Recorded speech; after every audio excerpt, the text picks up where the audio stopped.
Merci pour ce brillant exposé. Et voilà, donc il y a des questions qui continuent à tomber. Je vais vous les poser au fur et à mesure. Et voilà, il y a M. Cissé qui me les envoie. C'était vraiment très intéressant. Personnellement, comme à chaque fois que je vous écoute, j'ai beaucoup appris. Et je suis sûre que c'est la même chose pour tous les autres. La première question, c'est, considérez-vous que notre pays est actuellement qualifiable de laïque? Sinon, quelle voie pourrait y être? Ensuite, c'est M. Kouyaté Arafan qui pose la question. Est-ce qu'on peut qualifier la Guinée de pays laïque? Sinon, quelle voie pour qu'elle le devienne? Oui, Oui, on continue. oui, vous pouvez répondre à celle-ci en attendant. Alors, j'ai tout de suite parlé de laïcité sans trop décrire le contexte, mais je réponds que la République de Guinée, au jour d'aujourd'hui, n'est pas du tout laïque. Elle n'est pas laïque parce qu'elle dicte à ceux qui ont été au pouvoir mondialement, à qui on a enlevé ce pouvoir d'État pour créer l'État-nation. C'était en 1826, si j'ai bonne mémoire, au mois d'octobre. La conférence de Westphalie, avant la conférence de Westphalie, c'était les catholiques qui étaient au pouvoir. Mais il y a eu tellement de guerres, près de 30 ans de guerre, rien que sur le religieux, que les États ont signé des traités, les traités appelés traités de Westphalie, au nord de l'Allemagne, qui ont recomposé les États et enlevé les États catholiques pour mettre les États-nations. C'est en ce moment que les États-nations sont nés. Vous voyez, ceux qui étaient au pouvoir veulent. Les gens sont choisis. Moi, j'ai assisté à des médiations entre les opposants et le pouvoir. C'était avant ce dernier régime. Et au moment même où les militaires étaient là. Mais honnêtement, c'était mené par des religieux, à la fois des chrétiens et des musulmans. Mais je suis resté sur ma faim parce que la vérité n'était pas dite. Pour qu'il y ait laïcité, il faut que l'État sache, qu'il a un devoir à faire, c'est le devoir d'État, vis-à-vis de tous et des religions. 2, qu'on donne de l'oxygène à ces religions pour faire ce qu'elles ne peuvent pas faire d'elles-mêmes et qui passe par un appui sérieux pour qu'il y ait, je sais qu'on a déjà assez de mosquées, mais pour qu'il y en ait plus et mieux, pour que l'éthique existe chez les imams et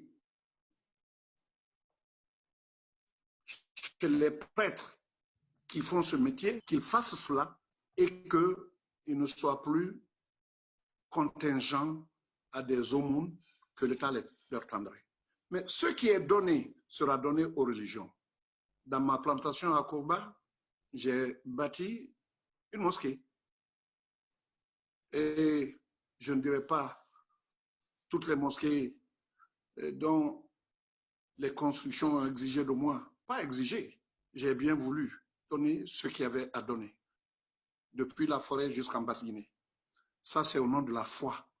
Donc, pour que l'État, qui n'est pas laïque du tout aujourd'hui, puisse l'être effectivement, il faut que l'État reste dans son rôle d'État et ne pas soumettre, comme cela se voit aussi dans certains endroits, soumis aux pressions irrésistibles parfois du pouvoir, que les religions reste totalement indépendante, guidée par elle-même, et que les imams soient élus par elle et non désignés par l'État.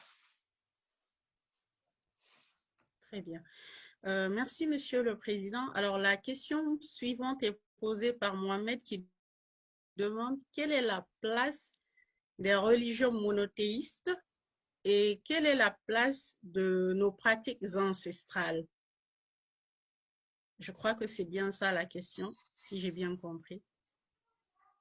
Bon, la place des religions monothéistes par rapport à nos religions ancestrales, il faut reconnaître, oui, on a eu des religions ancestrales qui étaient polythéistes, qui étaient aussi de l'idolâtrie, tout comme on l'a vécu dans beaucoup de parties du monde, y compris même à la Mecque, où il y avait 365 idoles, comme si ça s'était reparti entre les jours.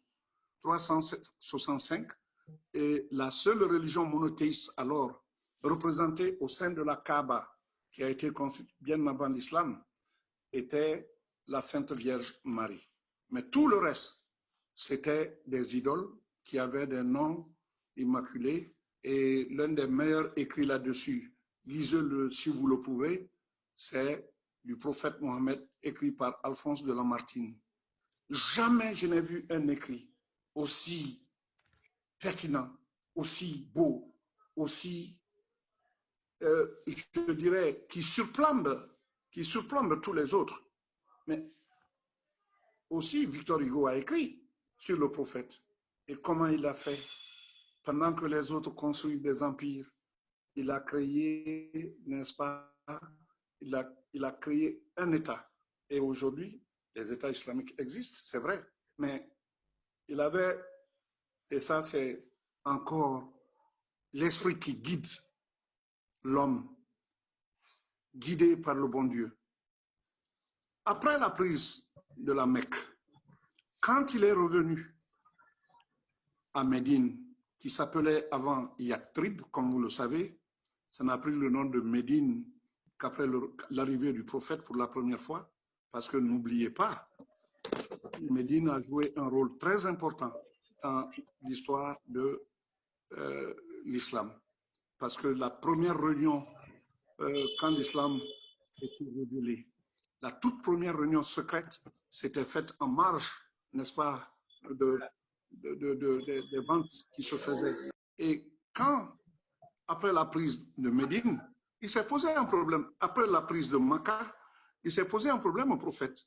Parce qu'il avait promis, à la première réunion où on a signé un serment entre lui et 7 des Médinois, enfin, des Yathribiens à l'époque, cet accord a porté le titre de accord des femmes.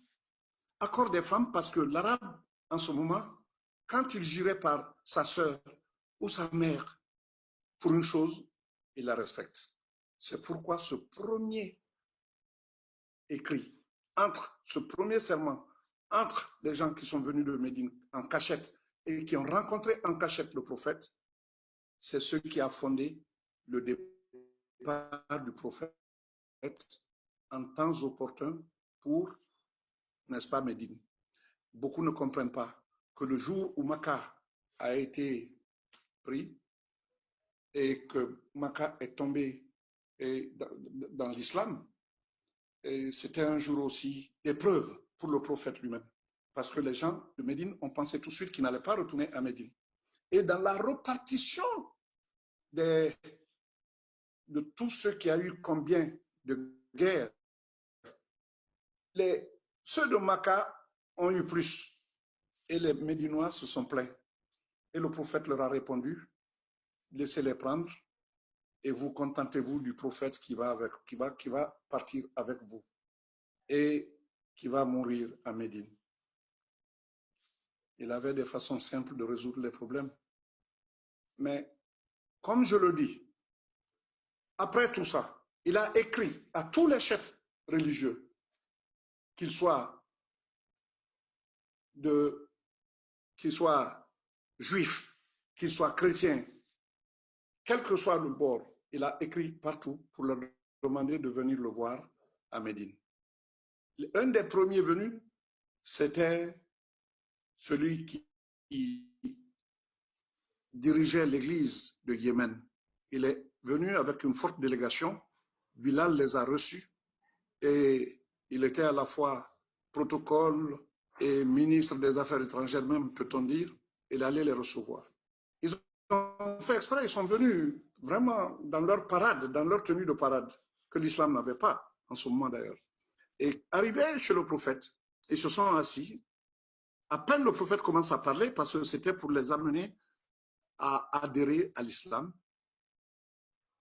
Tout de suite, ils ont dit, c'est le temps pour nous d'aller faire notre culte. Mais ici, il n'y a pas d'église. Comment faire? Le prophète a dit, allez à la mosquée. C'est la mosquée qui était encore là, qu'on appelait la mosquée des deux Qibla. Il dit, allez-y.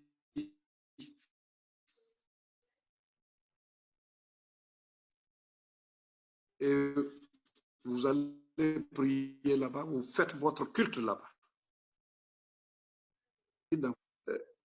Voilà comment le monothéisme s'est affaibli.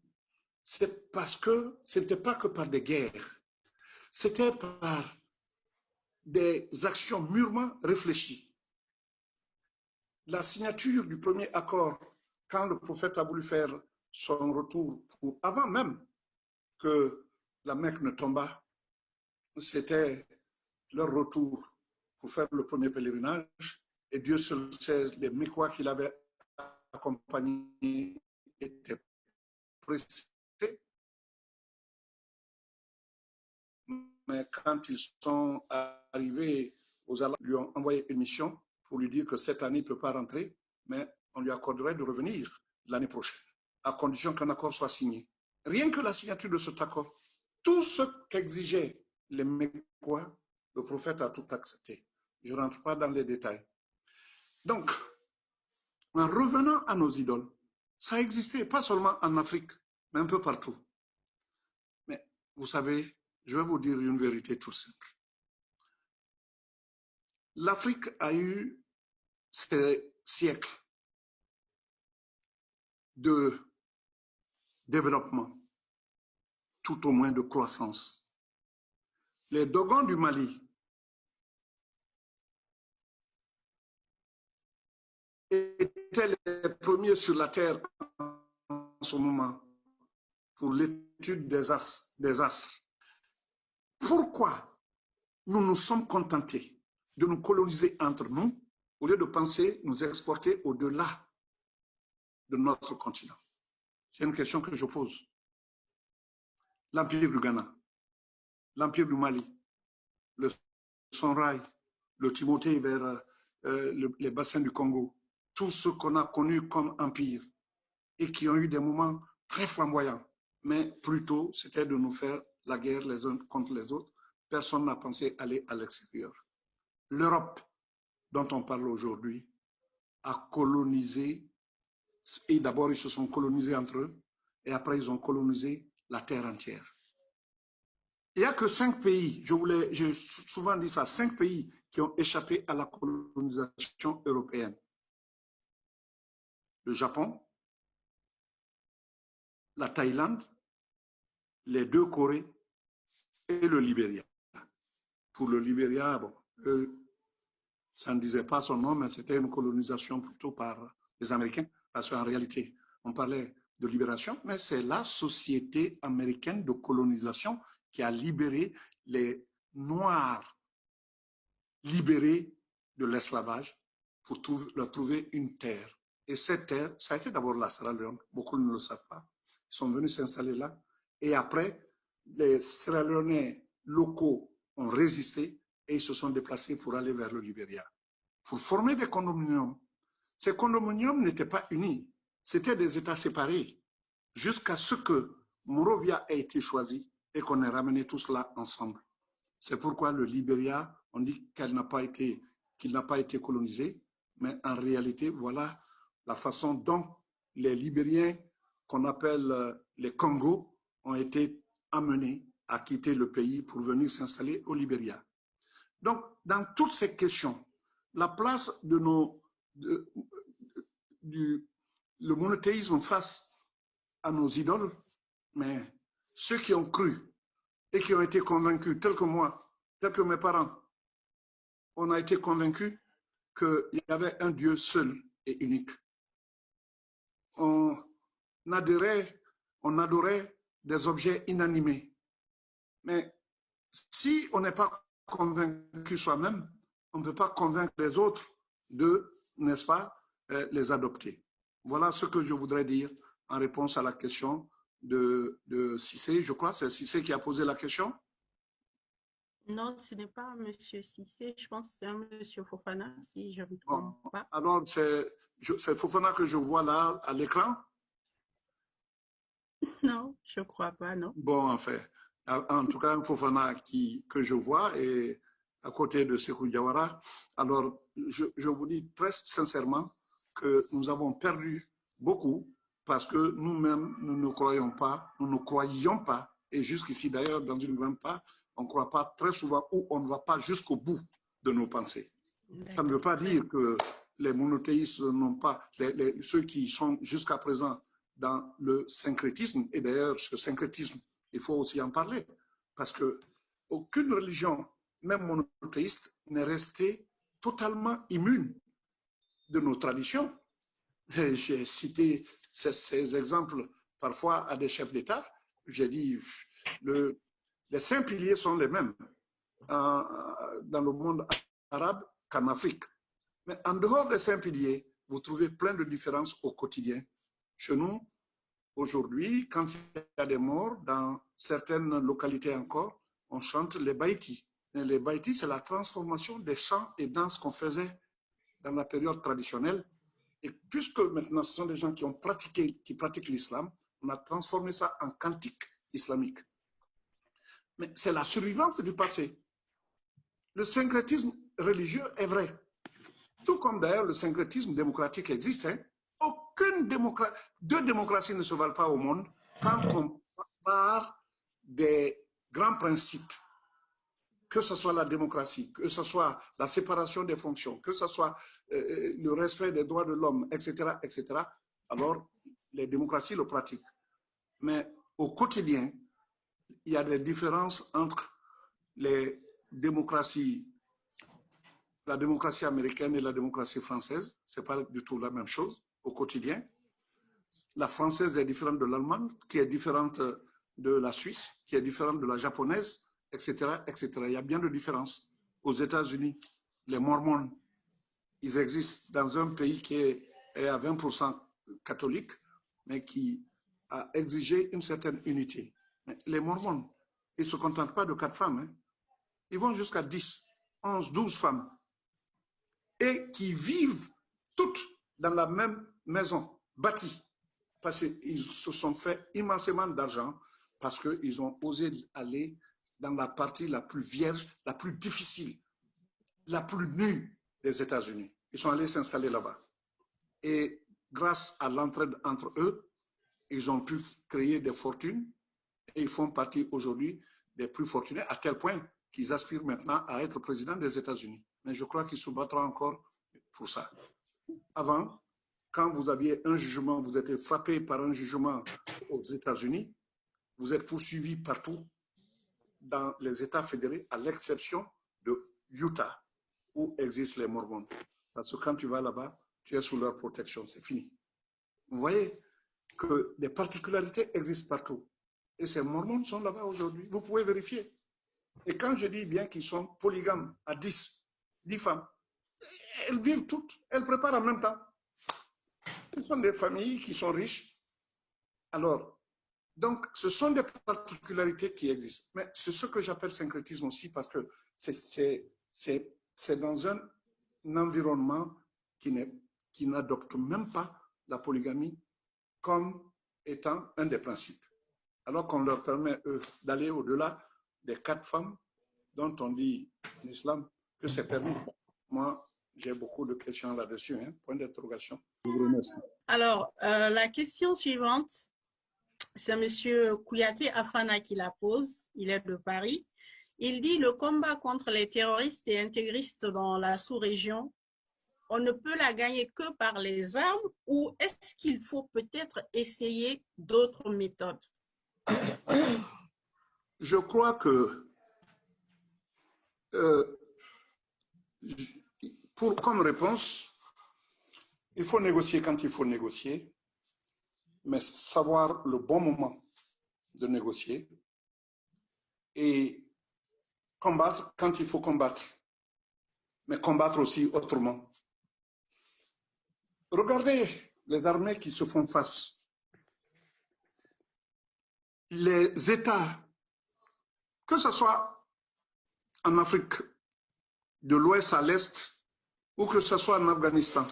Et dans les jours qui viennent, on va probablement assister à des évolutions en Afghanistan parce que Joe Biden a décidé, je crois que c'est le mois de septembre, je crois, où les derniers soldats américains vont quitter. Je connais les talibans parce que je couvrais aussi l'Afghanistan, le Tadjikistan, enfin, ce que j'appelais les temps d'Asie, à partir des Nations Unies. J'ai reçu les talibans, mais je vous assure qu'on est sûr où ils sont superbement intelligents, où ils ne comprendront absolument rien à tout ce que nous faisons de rationnel. Ils sont venus à l'ONU sans savoir ce que c'était. Ils sont venus sans connaître même les principes. Il fallait d'abord leur donner quelques jours d'éducation pour qu'on commence à discuter. Mais le fondement de ces gens, les talibans, généralement on appelle chez nous les talibés, mais ce n'est pas de différence, c'est-à-dire ceux qui sont à l'école coranique. Mais les talibans, c'était d'abord une guerre, pas de religion, mais c'était une guerre de régime politique, de système politique entre l'Union soviétique et les États-Unis. Najibullah, qui était président, a été tué dans l'enceinte même des Nations Unies. Et lui et son jeune frère. Et pendu à un feu de signalisation, les poches remplies de dollars de vrai ou de faux, en tout cas ils ont rempli leurs poches et ils étaient morts. Il n'y a rien eu de plus horrible. C'était vers 4 heures du matin que l'homme me réveilla à New York parce qu'ils étaient partis se confier tardivement, il faut le reconnaître, aux Nations Unies. Et les talibans les ont pourchassés jusqu'à les prendre. Mais à l'époque, le gouvernement de Najibullah était pro-soviétique. Et les Américains qui voulaient construire un pipeline n'ont pas hésité à les soutenir. Les premières armes qu'ils ont utilisées venaient des États-Unis. Hein. Et je vous le dis, au monde, il n'y a pas plus grand imitateur en matière d'armement que les Afghans. Donnez-leur n'importe quelle arme, ils sont capables de copier et vous ne ferez pas la différence entre ce qui est sorti d'usine et ce qui est sorti de leurs mains. Bon, mais on savait que parfois, les grands pays ne règlent que les problèmes du moment sans anticiper sur les conséquences que ça va entraîner. Et les conséquences que ça a entraîné, vous les connaissez. Combien d'Américains sont morts là-bas? Parfois par les armes que les talibans ont reçues par leur intermédiaire dans la guerre Est-Ouest. Donc, les terroristes ont une façon de faire la guerre et les armées n'ont pas cette façon. Comment vous pouvez gagner contre des gens qui sont armés et qui font des embuscades? 2 ou 3 tirs, ils tuent 5, 6, 7 personnes et ils fuient, ils se dispersent. Ils ne portent pas d'armes lourdes. Eux, ils ne font pas la guerre, eux. Ils viennent pour tuer. Et vous, vous êtes armés de chars, parfois d'hélicoptères d'assaut. Vous pensez être dans le désert, mais ces gens-là savent se cacher même sous le sable. C'est dire que la façon de lutter est absolument importante. Ça, je le dis, je le répète, si un jour on veut venir à bout de certains fondamentalistes, il faut véritablement réadapter notre façon, la façon des États de leur faire la guerre. Vous comptez sur la population, ces populations sont intimidées et sont tuées, c'est leurs victimes. Donc, il ne faut pas trop compter sur ça. Il faut faire la guerre autrement. Dans la guerre au Mozambique, le jour où j'ai dit aux Nations Unies, c'était une de nos réunions du matin, qu'il faut que j'ai le sentiment que Dhlakama, qui dirigeait la Renamo, et contre le Frélimo qui était au pouvoir, j'ai dit ça c'est une peine perdue, la guerre va durer longtemps. J'ai dit pourquoi n'essaierons-nous pas d'acheter la paix? Mon Dieu, tout le monde avait les cheveux levés. Acheter la paix, je dis oui, acheter, c'est pas la paix qu'on achète, mais c'est comment refonder la Renamo en un mouvement politique, en finançant leurs besoins, pour qu'ils puissent se présenter aux élections et qu'ils deviennent un parti politique. Tout le monde a dit non, y compris mon frère Kofi Annan, qui était chargé des opérations de maintien de la paix. Après, le secrétaire général m'a appelé, Boutros Ghali. Il m'a dit, tu as dit quelque chose qui m'intéresse. Je veux qu'on en discute. Et on en a discuté. Et il a compris, il m'a compris. Il dit, mais on va demander cet argent à qui? Les Américains, ils ne nous donneront pas. Les Français, ils ne nous donneront pas. Tous ces membres du Conseil de sécurité ne nous donneront pas. Qui tu vois? Je lui ai répondu ceci. En Somalie, j'ai vu une haine monter entre les armées italiennes et américaines. Et malheureusement, l'Italie a perdu la face. Il faut faire appel à eux. Trouver d'abord un représentant au Mozambique qui soit italien et suffisamment connu. Et deuxièmement, ils n'ont qu'à nous financer pour qu'on puisse changer la Renamo en parti politique. Ainsi dit, ainsi fait, il a accepté.